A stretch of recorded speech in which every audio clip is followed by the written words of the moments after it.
I'm Scott. I'm Bill. And we're the Trade Guys. You're listening to The Trade Guys, a podcast produced by CSIS, where we talk about trade in terms that everyone can understand. I'm Alex Kissling, and I'm here with Scott Miller and Bill Reich, the CSIS Trade Guys. Thanks for listening to The Trade Guys. This is Trade Guy Scott. Today, Bill and I talk about what's happened in the month since the Supreme Court ruled on the IEEPA tariffs. We're also going to cover the issues of Cuba and what it would take to unpack all the sanctions and give an update on USMCA. All this and more on this week's episode of The Trade Guys. Well, good afternoon and welcome back to The Trade Guys. This is Trade Guy Scott. Bill and I are here today, and we're going to start with a review of the bidding on tariffs. Tariff Man, almost a month ago, we're actually recording this on March 19th. So on February 20th, so one day short of a month ago, the Supreme Court made its ruling on the IEEPA tariffs, and there have been a number of actions and reactions since then. And given the pace of things in Washington, where life comes at you fast, we want to give our listeners an opportunity to clear the decks. Let's talk about where do we stand at the end of all this, at least the first month, and what is the expected policy course for tariffs in the Trump administration and what to watch out for. Bill, could you sort of characterize what's happened on all these fronts over the last 4 weeks? Sure. Thank you, Scott. And just for our listeners, we haven't gotten rid of Alex, the moderator. He's away on a personal matter this week. But he will be back, helping keep us honest, straight, and on time. This time we have to waddle through it ourselves. On the tariffs, we dissected the court decision in the past, so I won't go through that again. The administration's response was immediate, as expected. They said they had a plan B, and they do. And it was immediately to impose tariffs under Section 122 of the Trade Act of 1974, which typically has produced two lawsuits now arguing that the president can't do that. The basis of their argument is that Section 122 requires a balance of payments crisis in order to trigger it, and we don't have one. One, I think, lawsuit goes a little bit farther and says not only do we not have one, but in an era of flexible exchange rates, you can't mathematically have one anyway. That I know is debatable. But the case that we're not in one right now, because balance of payments is much bigger than balance of trade, it's a credible argument. There's mostly skepticism in the legal community about whether judges will buy it. But we will see. In a way, it kind of doesn't make a lot of difference. It permits what Trump has done is impose a 10% tariff. The cap is 15. He said he's going to 15. They haven't done that yet. People are beginning to think that maybe they won't. There are a number of reasons why they wouldn't that are weedy. Maybe we'll take them up another time. I'm inclined to think it's going to stay 10 through July 24th, which is when the 150 days expire. So what they've also done, and Scott alluded to this, is announced new actions that would provide a different legal basis for what they want to do anyway. And most of that involves using Section 301 of the same Trade Act, which authorizes the president to take action against unreasonable or discriminatory practices that burden or restrict U.S. commerce. They've launched 16 investigations. These are all country-based investigations against 16 countries on the grounds of overcapacity, which is a little bit odd. I mean, everybody knows that China is a culprit here, but I'm not sure that the other countries they're investigating are culprits. But, here we are. And an additional 60 countries, some of them the same, being investigated on forced labor. I think what will happen on these is the administration intends to finish all of the investigations by July 24th, so they don't have to go back to Congress and ask Congress to extend the 122 tariffs beyond the 150 days. That would be a heavy lift in Congress. I'm not sure they have the votes to do that. I'm inclined to think they won't have the votes to do that. If they can come up with basically Plan C before July 24th, they don't need to go back to Congress. So I would look for quickie investigations, and they've already followed up on that. The statute permits a year to study it, but it also has some speed bumps. It requires public comments and hearings. And in fact, those are already out. There's already been a notice in the Federal Register. Public comments can be made now, and hearings are tentatively scheduled for roughly the first week of May over several days. It depends, of course, on how many people request to appear. So they're doing all the things they need to do to have a quick investigation and get these things over with.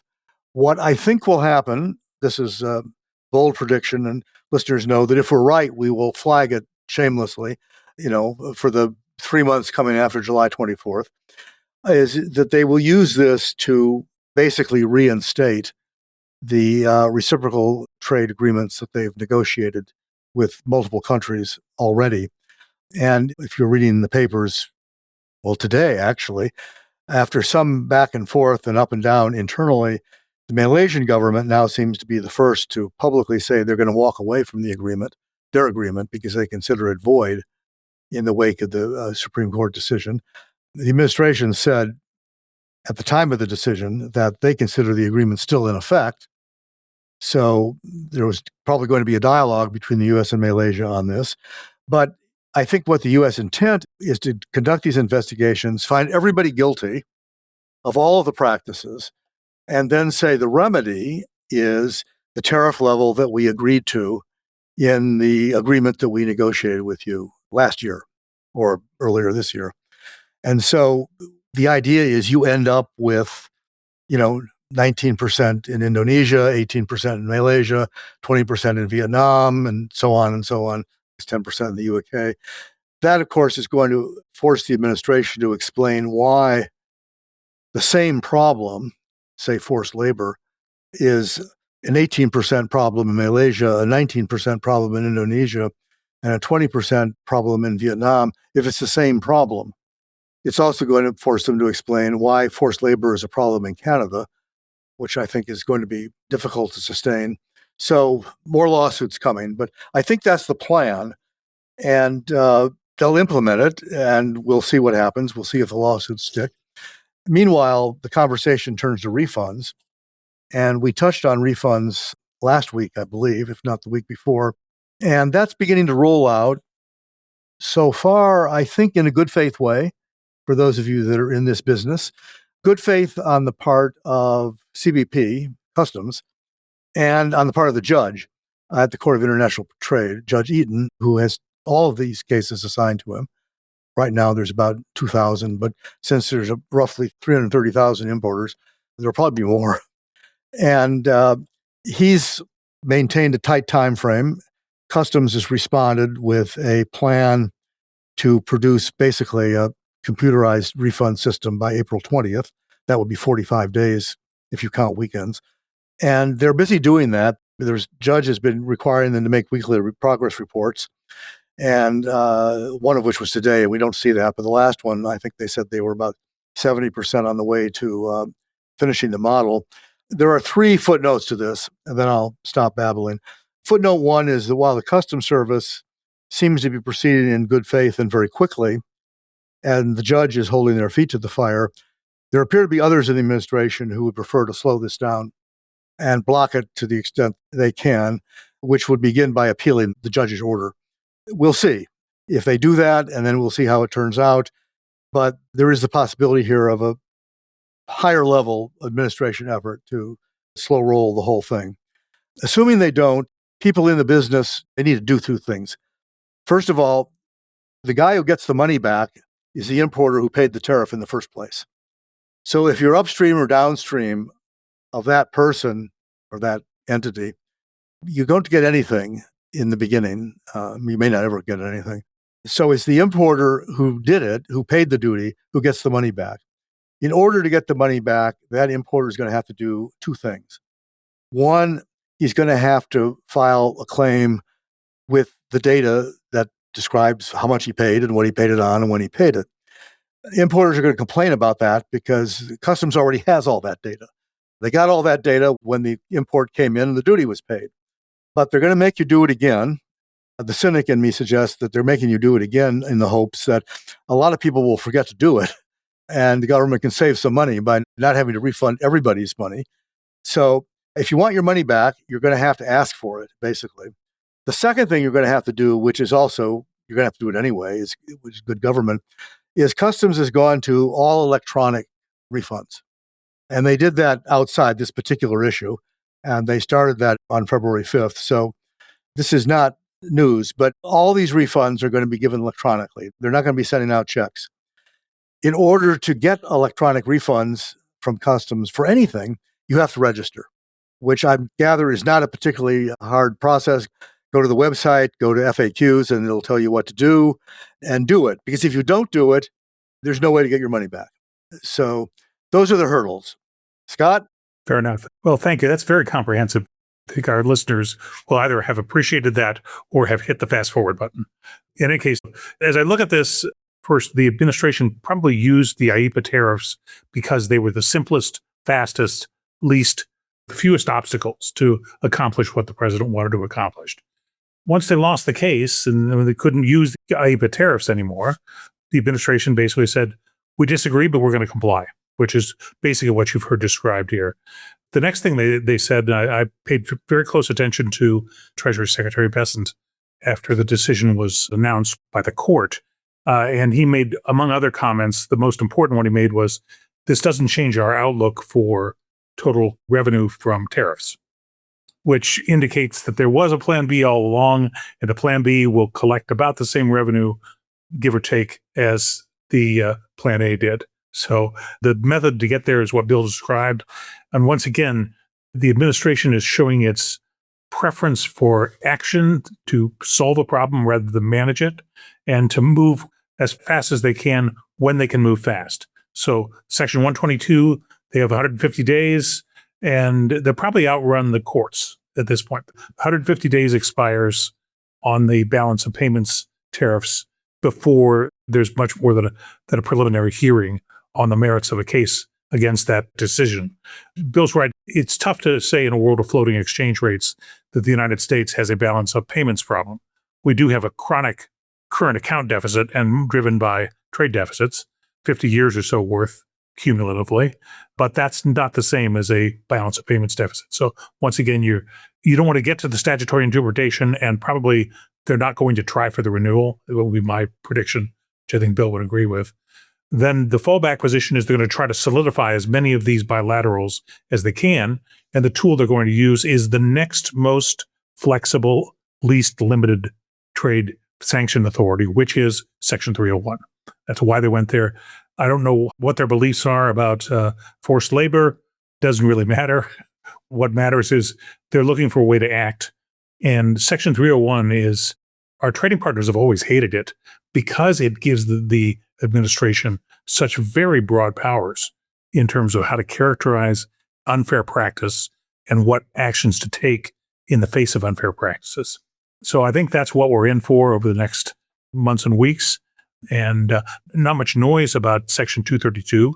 I think they've gotten most of the investigations that they had a shred of credibility about on national security. They've gotten them started and in process. So less activity there. The final point I'd make is IEEPA as a statute still stands. It's been reinterpreted to exclude tariffs. That was the court's decision. But when President Trump threatened an embargo on Spain because of their lack of cooperation with the Middle East war policy of the United States, that would probably be an IEEPA sanction. They'd probably use that statute on Spain if they chose to. And that is, of course, still a valid use of IEEPA. So a strange world. It's also one of a growing list of threats he's made that he hasn't followed up on. I mean, right. Maybe he will, but he didn't do the Greenland threats. We'll see. There's a lot going on right now. He's kind of busy, so he is busy. On the 232s, I just add, they kind of left national security far behind when they went for bathroom vanities and kitchen cabinets, and some of these haven't finished, like the aircraft one, which is now overdue, and some others I think are also overdue. And I suspect the problem is that while in this administration it's not hard to define something as a national security threat, kitchen cabinets, give me a break. If they can say that's a national security threat, anything's a national security threat. It turns out it's a lot more complicated to decide what to do about it. And that's the other half of the equation. The government needs to do two things. They have to decide if there's a threat, and then they have to come up with a remedy. And Trump famously has one tool, tariffs. That's not necessarily an effective remedy in every one of these cases. I've looked at the aircraft one more closely than some of the others, and it was pointed out to me that if they decide that aircraft imports are a threat, and they do what they've been doing for a lot of other cases, which include not only the end product, but parts and components thereof, the biggest victim would be Boeing, Sure. because they have one of the most global supply chains around. They bring in a lot of stuff from multiple countries. And frankly, in part, I used to have to deal with this when I was both on the Hill and in the government. In part, they do that because so many airlines are government owned, and other governments, ours are not, but other governments do that. And governments tend to say, you want us to buy your planes? We want you to make the plane here. And of course, Boeing says, well, we can't make the plane there. It's too complicated. And the other country says, well, what are there pieces and bits and pieces you can make here? And Boeing will say, well, we can make the bathroom there. We can make the seats there. And the other country says, no, no, no, no, no. We want the avionics. We want the technology that goes with it. And we want to make a wing. This was the Japanese issue. And there's a negotiation. What you end up with is a complicated supply chain, which hopefully is, highest quality, lowest cost, and best delivery schedule. But it's very much an international one. And part of it is driven by demands on Boeing that if they want market access, they have to do it this way. They would be a big loser in a tariff-based 232 decision that, the administration may think, well, we're helping Boeing because we're sticking it to Airbus. But in fact, it wouldn't work out that way. So these things, they're not buried, they're not dead, but they may not all see the light of day. At the same time, you may very well see some more of them. Commerce Department seems to enjoy doing them. So stay tuned. But I think Scott's right. 301 is the tool of choice. Fair enough. We want to move on to things in our Western Hemisphere. There are two issues that have long histories that we'll try to update today. First is Cuba. If you follow the news, the lights are going out in Cuba. Change appears to be afoot. The things are anticipated. And it's one of the more thorny situations with regard to what it takes to resume trade with Cuba. A few weeks ago, we talked about Cuba, and I characterized it as the family feud of American trade policy. And because the relations between the people in Cuba now and the people who were basically thrown out of Cuba at the time of the revolution in 1959 and then the following years are literally families. So they know each other well. It's led to a lot of sort of bitterness in the rhetoric and in the lists that Cuba winds up being on. Cuba's, of course, done a lot to be a thorn in the side of the U.S. But the fact that this fight was so intense overlooks the fact that there are still relatives of the Florida Cuban Americans and the New Jersey Cuban Americans and other Cuban Americans still in Cuba. And those family ties are not nothing. So what we have basically is 70 years worth of sequential administration piling on that has to be unpacked. So Bill and I were trying to get the record straight, but I believe it was Eisenhower withdrew diplomatic relations. President Kennedy imposed the embargo, which still stands. It's been strengthened. Cuba is on a number of lists. It's a state sponsor of terrorism. It's one of the most repressive. So the human rights lists all contain Cuba. There's prohibited transactions with the military. Travel and remittances are very carefully controlled and in most cases prohibited. They are seen as both a terror state and a state sponsor of terrorism, which gets them on a lot of lists that prevent goods and people from moving. Plus, there have been a lot of congressional actions in the past. So whatever regulations are in place that enforce the embargo can't be changed by a single president or even an entire administration. Congress will have to get involved. At least that's been the case since 1996 and the Helms-Burton Act. And then finally, there are a lot of people who lost their property as the revolution went on. And there's a list of certified claimants that goes back to the late 50s. Many American companies are on that list. And those issues are far from being resolved. They've been handled in an administrative fashion. The list is validated, but it's by no means resolved. So we've got a mess to unpack, despite the friendliness of the families and the proximity of the island of Cuba to the mainland. it's going to be a while. The estimated value of those validated claims is between $1 and $2 billion. So it's not small, and it continues to accumulate. There are claims that are still being processed by the Foreign Claims Settlement Board. There's an irony here. I mean, first of all, I think the main point is that when Trump said, I can do anything I want with Cuba, that's simply wrong. The law is very clear that the president can't do anything he wants with respect to Cuba. And the irony here is the reason for that, the reason for the Helms-Burton Act in 1996 and the earlier Cuba Democracy Act, which was introduced by then Senator Torricelli from New Jersey in 1992, was concerns that, from their point of view, soft-headed president might try to improve the relationship with Cuba and undermine the hardliners. So they wrote in, this was a hard-fought battle. Clinton did not like being constrained in the way the Helms-Burton was limiting the president's authority. But basically, he didn't have the votes. I think he included a veto would have been overridden. Congress is very strong on this, but the irony was it was to constrain the president from doing something they didn't want. Now there's a president who's doing exactly what they want, and he can't because of the law. Right. And so he's going to have to go back to Congress and ask if he wants to make any kind of a deal, if you will, with the Cubans. He's going to have to go back to Congress and seek some relief from these statutes. I mean, there's some things he can do. He can take them off some of these lists, and he can repeal the executive order he issued in January that basically was designed to be an oil embargo that affects other countries. So there's things he can do unilaterally, but he's really constrained by going much farther by the statute. And the other constraint, which should not be underestimated, is the one that Scott mentioned, which is this fairly large number of claimants who had their property expropriated or confiscated by the Cuban government. And the claims are out there. There's a board that has been validated them. They're legitimate. And the people in Congress who are highly influential in this process are very close to a lot of those people. So if you want to, the dilemma Trump is going to discover that he has, which I don't think he realizes now, the dilemma he's going to discover is that if he wants to make some kind of a deal with the Cuban government, even though it's a deal that Cuban American expatriates might welcome, they're going to demand a price for that. And the price for that is that they want to get their property back. And that raises a couple problems. One, it's a lot of money. And we're now nearly 70 years later. That property doesn't always exist anymore. If you owned a hotel, maybe very likely long gone. So what exactly would you be getting back?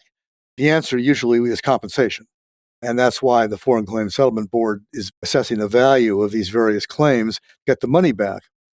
Well, it's pretty clear the Cuban government doesn't have any money. So I'm not sure where the money is going to come from. But what I am sure is that the Cuban American expatriates are going to demand it. Yes. So Trump is going to have to find the money one way or the other. He may do that in part by appealing to the relatively large number of Cuban expatriates who've made fairly large fortunes in the United States and have done very well here and may very well be willing to chip in. I mean, the current Cuban government has also figured this out, and they've appealed to the Cuban diaspora, which is not just in the United States. It's all over the Western Hemisphere, to reinvest in Cuba. And Trump, I think, will try to tap into some of his Southern Florida friends to do the same thing. But the price is going to be settling the claims, and that's not going to be a small thing. It's this little thing over here on the side of history, but it's about to become a much more of a front page item. Definitely. So we got a lot of work to do. And I do remember sometime around the year 2000 when there was a thought that U.S. relations with Iran were warming up.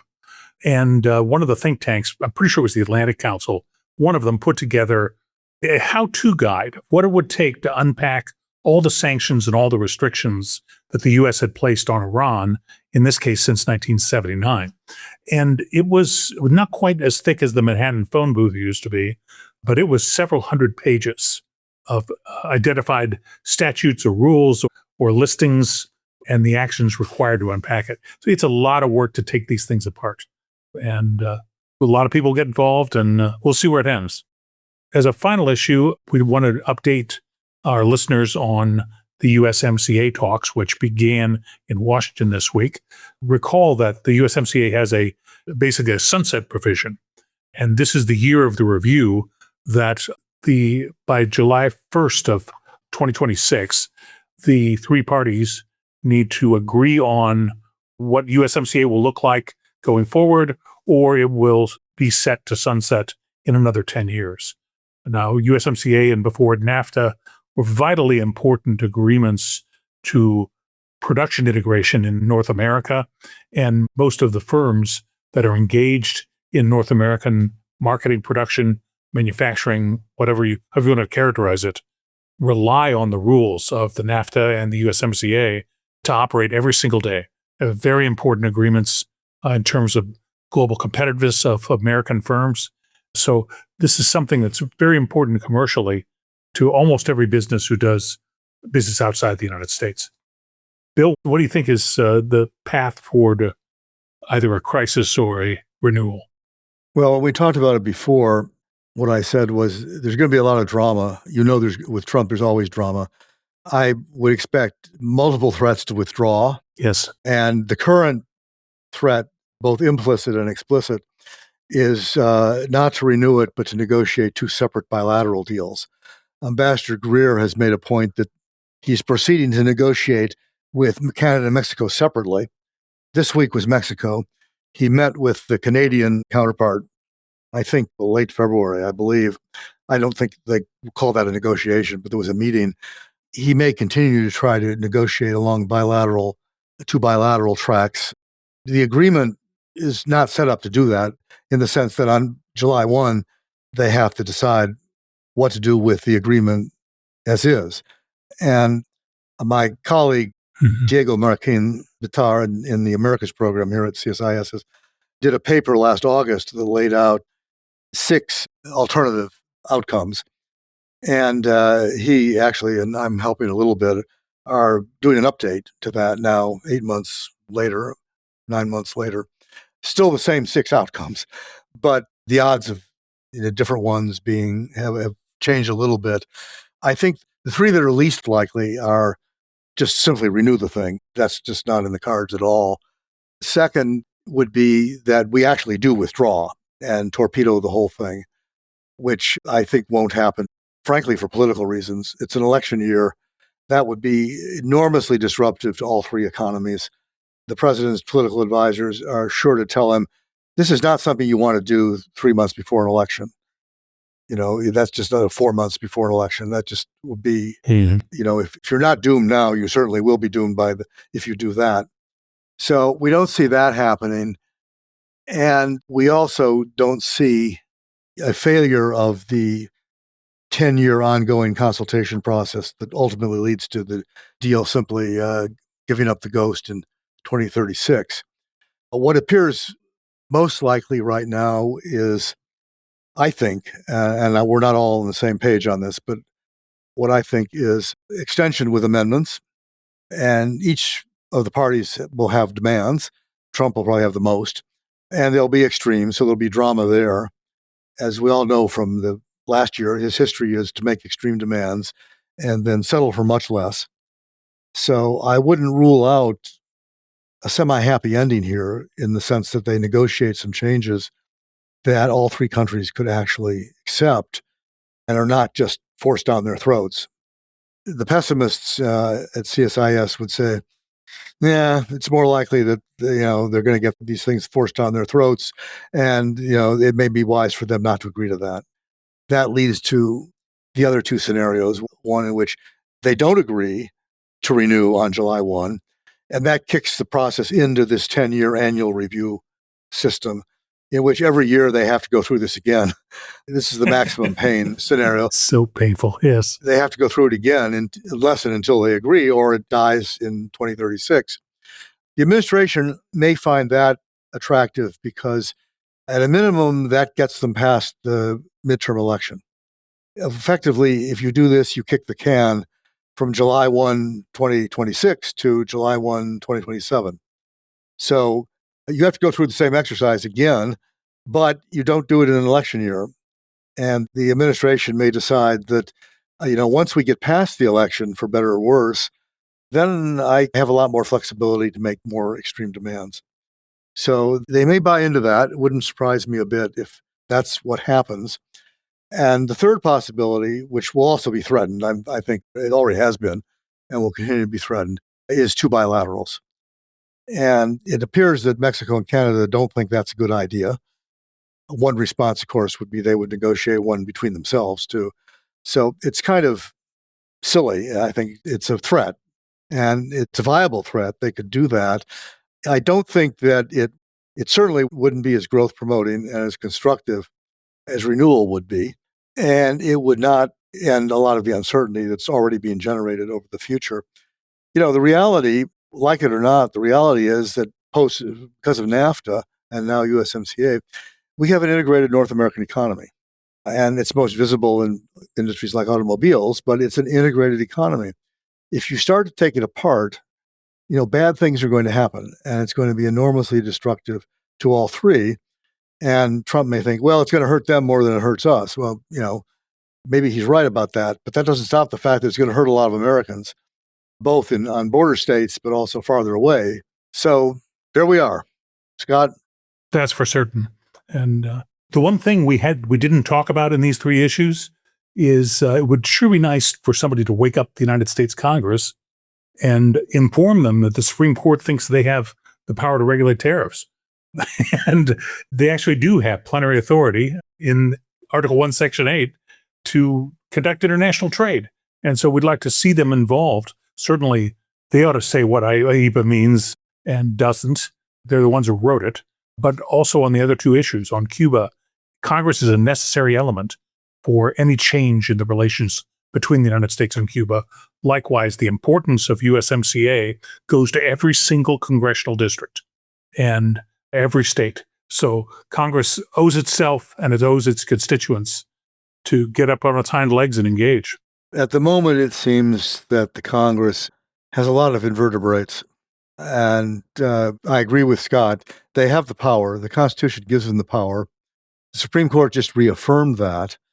This is an opportunity for them to take advantage of that, demonstrate their power, and set the country on the trade course that they want to set it on.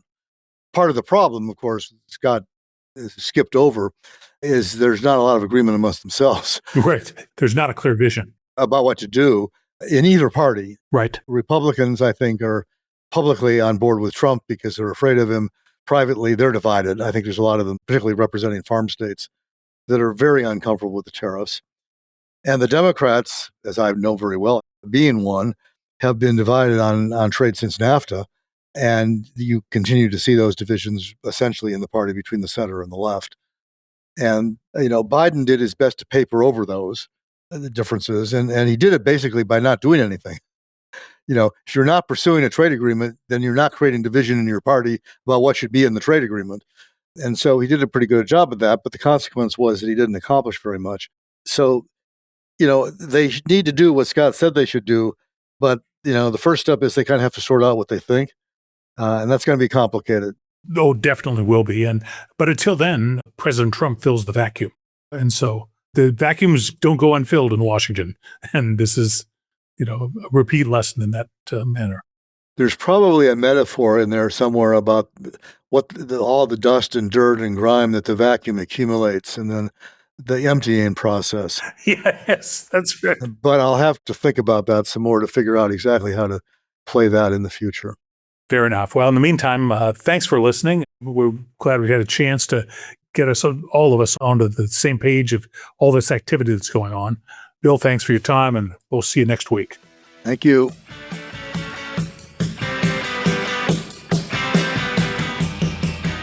You've been listening to The Trade Guys, a CSIS podcast. For more audio content, visit csis.org/podcasts. Thanks for tuning in.